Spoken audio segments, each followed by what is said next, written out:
जय हिंद दोस्तों, स्वागत है आपका हमारे YouTube चैनल स्टूडेंट मंत्रा में। मेरा नाम है सुमित और मैं आपको आज लाइट टॉपिक से रिलेटेड सारे फैक्ट्स बताने वाला हूं जो एग्ज़ाम पर्सपेक्टिव से काफ़ी इम्पॉर्टेंट होंगे। तो इस वीडियो को लास्ट तक ज़रूर देखें। तो चलिए दोस्तों, आज स्टार्ट करते हैं हम लोग अपना टॉपिक लाइट। जैसा कि दोस्तों आप लोग ने देख रखा, ये विंडोज़ है, उससे लाइट आ रही है। तो हम इसे कैसे डिफ़ाइन करेंगे? एक्चुअली ये लाइट मुझे दिख क्यों रही है और मैं किसी भी चीज़ को कैसे देख सक रहा हूँ? तो फ्रेंड्स चलिए देखते हैं। देखिए, एक किसी भी बॉडी पे अगर लाइट रेज फॉल की, ठीक है, तो लाइट रेज अगर ये बॉडी है, मान लो ये एक बॉडी है, just wait,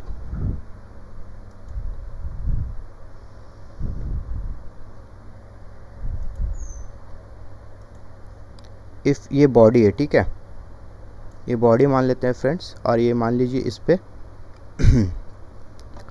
light rays fall कर रही है, ठीक है, बैकग्राउंड लाइट रेज फॉल की, ठीक है, ये थोड़ा टेढ़ा हो गया, ठीक है, इसे मैं सीधा कर देता हूँ।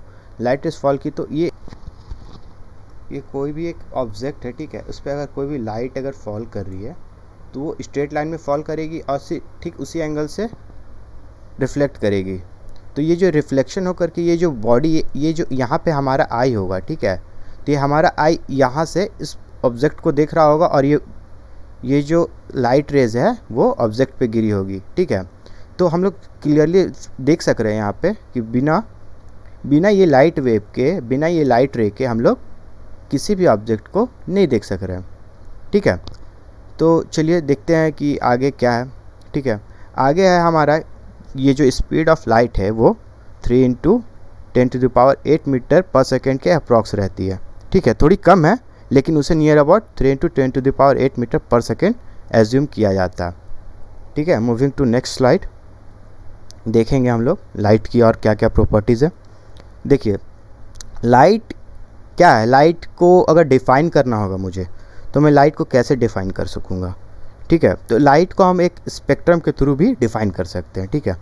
वेवलेंथ, जिसमें बहुत सारी, मतलब आप किसी भी चीज़ को नापते हैं, जैसे किसी भी चीज़ की वज़न नाप रहे हो तो आप वेट नापते हो, केजी में मापते हो, किसी भी चीज़ की ऐसा यूनिट होती है, या फिर किसी भी अगर कोई भी लिक्विड को नाप रहे हो तो लीटर में नापते हो। तो उसी तरह लाइट को भी नापने का एक यूनिट मान लीजिए किया गया, ठीक है, कंसिडर किया गया, ठीक है। तो उसमें जैसे देखिए, जो लाइट वेव है फ्रॉम, मतलब अगर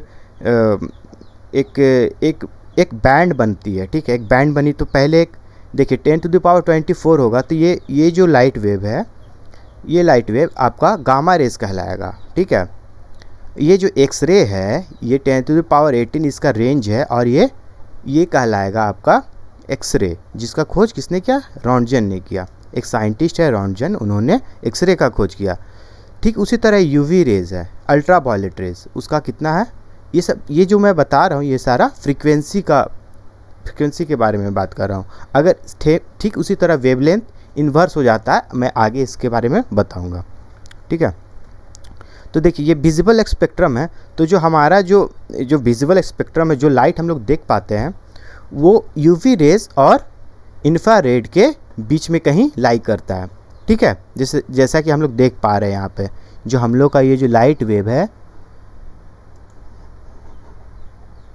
ये जो लाइट वेव है हम लोग का यूवी रे और इंफ्रारेड के, जैसे देखिए यहाँ पे यूवी रे है, यहाँ पे इंफ्रारेड वे है, देखिए, ठीक है। तो यहाँ पे ही हमारा वो बीच में ही लाई कर रहा है, ये जो विजिबल स्पेक्ट्रम है, ठीक है। तो फ्रेंड्स चलिए आगे हम लोग देखते हैं इसके बारे में और क्या क्या है।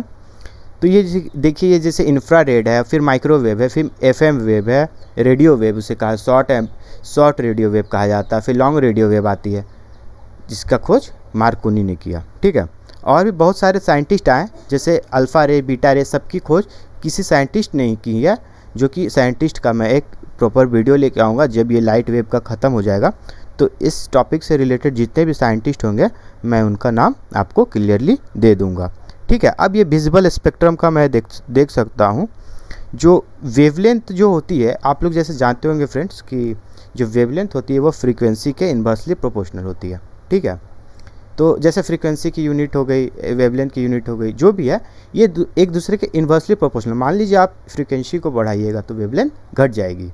तो मानो आप यहाँ पे देख सकते हो ये जो विजिबल स्पेक्ट्रम जो वाइट लाइट है, वाइट लाइट कोई भी होती है, वो हमारी 7 कलर में बटती है, ठीक है। तो 7 कलर्स में बटी है आपकी, देखिए। तो वो वायलेट से लेकर के रेड एक बैंड बनाती है, इसके बीच में 5 और कलर आते हैं, ठीक है। आप देख सकते हैं फ्रेंड्स, इस विजिबल स्पेक्ट्रम में मैंने इसे दिखाया हुआ है। ये जो विजिबल स्पेक्ट्रम बनाया हुआ है यहाँ से लेकर के यहाँ तक, इस पर मैंने ये दिखाया हुआ है कि वायलेट से कलर स्टार्ट होती है आपकी और रेड तक, जिसमें कि आप देख सकते हैं फ्रेंड जो रेड की जो वेवलेंथ है, यहाँ देख सक रहे हैं आप, रेड की जो वेवलेंथ है, ठीक है, वो ज़्यादा है एज़ कम्पेयर टू वायलेट। देखिए वायलेट आपकी कहीं यहाँ पे लाइक कर रही है 10⁻⁸ के नियर अबाउट, देख रहे होंगे आप, 10⁸ के क्लोज है ये, ठीक है। ये जो है वायलेट आपकी 10⁸ के -8 के अप्रॉक्स है, ठीक है, करीब है। आप सेम नहीं बोल सकते, बस करीब है, ठीक है। एक मेज़र के लिए मैं बस बता रहा हूँ। और ये वेवलेंथ आप देख रहे होंगे जो रेड की है वो कहीं यहाँ पे लाइक कर रही है, ठीक है। और अगर इसे अगर जैसे वेवलेंथ को मैं लैम्डा से डिनोट करता हूँ, तो इसे मैं नैनोमीटर में अगर मैं बोलूँ तो ये 400 और 700 के बीच में जो विजिबल स्पेक्ट्रम की जो वेवलेंथ होती है वो 400 से लेकर के 700 नैनोमीटर के बीच में लाइक करती है। ओके फ्रेंड्स, अगर क्लियर है तो मैं नेक्स्ट टॉपिक पे चलता हूँ। अगर इससे रिलेटेड कुछ भी आपको प्रॉब्लम होगा तो आप कमेंट सेक्शन में बताइएगा। तो देखिए फ्रेंड्स, जैसा कि हम लोग ने बोला, बहुत सारे साइंटिस्ट ने आए और अपनी थ्योरीज दी लाइट टॉपिक से रिलेटेड। और भी साइंटिस्ट आए जो लाइट टॉपिक से related, X rays, gamma rays, beta rays और भी यूवी रेज, क्या मतलब radio wave, short radio waves का मतलब खोज किया उन्होंने बताया कि कैसे काम कर रही है ये रेडियो वेव, कैसे काम करे। आप लोग ने देखा हुआ एक्सरे, आप लोग आजकल मेडिकल में जाते होंगे तो देखते होंगे कि वहाँ में एक्सरेज हो रहा, क्या होता है एक्सरे, आखिर क्यों होता है एक्सरे। तो वहाँ पे एक्सरे एक साइंटिस्ट ने खोज किया रॉन्टजन, तो वो उन्होंने बताया उसे कि कैसे एक्सरे काम करती। उसी तरह देखिए जो हाइगेंस थे, जो एक नीदरलैंड के साइंटिस्ट हैं, उन्होंने कहा जो लॉ ऑफ रिफ्लेक्शन है और जो लॉ ऑफ रिफ्रैक्शन है, देखिए दोनों फ्रेंड्स, ये जो रिफ्लेक्शन और रिफ्रैक्शन दोनों अलग चीज़ है। रिफ्लेक्शन है वो सेम मीडियम में होती है, ठीक है, और रिफ्रैक्शन है वो अलग अलग, मीडियम डेंसर रेयरर होगा या फिर रेयरर डेंसर होगा। मैं ये आपको लाइट की प्रॉपर्टीज़ में आगे बताऊंगा, ठीक है। तो जो ये reflection and refraction could be explained on the basis of wave theory. Scientist Huygens ने कहा, देखिए साइंटिस्ट हाइगेंस है इनका नाम, जो ऊपर में देख रहे होंगे आप, इनका साइंटिस्ट का नाम है हाइगेंस, ठीक है। उन्होंने क्या कहा, उन्होंने कहा जो हम लोग लाइट को जो एक्सप्लेन कर सकते हैं वो बेसिस ऑफ वेव थ्योरी पे कर सकते हैं, ठीक है, वेव थ्योरी पे कर सकते हैं। ये देख सकते हैं आप क्लियरली यहाँ पे लिखा हुआ है। लेकिन अल्बर्ट आइंस्टीन थे, एक जर्मन साइंटिस्ट थे जो जर्मनी में अभी जर्मनी के साइंटिस्ट थे। उन्होंने कहा लाइट को आप मतलब थ्योरी ऑफ वेव थ्योरी के बेसिस पे आप नहीं एक्सप्लेन कर सकते उसे, मतलब वो प्लैंक्स क्वांटम थ्योरी के बेसिस पे लाइट को एक्सप्लेन किए। उन्होंने कहा जैसे मतलब आप समझिए कि यहाँ पे दोनों साइंटिस्ट के बीच में बस चेंजेस ज़्यादा नहीं है। एक साइंटिस्ट ने थोड़ा सा किसी चीज़ पे खोज किया, एक साइंटिस्ट ने उस पर ज़्यादा खोज किया। लेकिन देखिए आजकल जो हम लोग पढ़ रहे हैं, जो हम लोग आज के डे में जान रहे हैं, ठीक है, जो लाइट है वो बोथ वेव है एंड पार्टिकल, बोथ दोनों है, ठीक है। मतलब कह सकते हैं आप वेव भी है और पार्टिकल भी है, मतलब एक तरह की तरंग भी है और वो एक तरह का पार्टिकल, मतलब क्या बोले उसको, तत्व भी बोल सकते हैं, ठीक है। तो चलिए अब आगे हम लोग नेक्स्ट स्लाइड्स पे चलते हैं। देखिए रिफ्रैक्टिव इंडेक्स क्या है। रिफ्रैक्टिव इंडेक्स एक समझिए एक तरह का पैमाना है, जैसे एक की तरह का जिसमें मतलब जिसको म्यू से डिनोट कर रहे हैं। वो बता रहा है जो स्पीड ऑफ लाइट कैसे मतलब डिपेंड करता है। मतलब कहीं तो स्पीड ऑफ लाइट आप देखते होंगे, कहीं कभी स्पीड ऑफ लाइट ज़्यादा होती है, आप पानी में देखते होंगे कम हो जाती है लाइट, आप देखते होंगे आसमान में तो ज़्यादा रहती है लाइट। तो ऐसा क्यों होता है? आखिर वैक्यूम में भी आप देखते होंगे, कहीं अगर वैक्यूम है, 3 इडियट्स में आपने सुना भी होगा वैक्यूम। तो आखिर लाइट का जो ये वेरिएशन है, जो इंटेंसिटी ऑफ लाइट और लाइट की जो स्पीड है उस पर जो उसका जो वेरिएशन है वो क्यों हो रही है आखिर। तो जो रिफ्रैक्टिव इंडेक्स एक पैमाना लाया गया, एक नाप लाया गया, जिसके कारण ही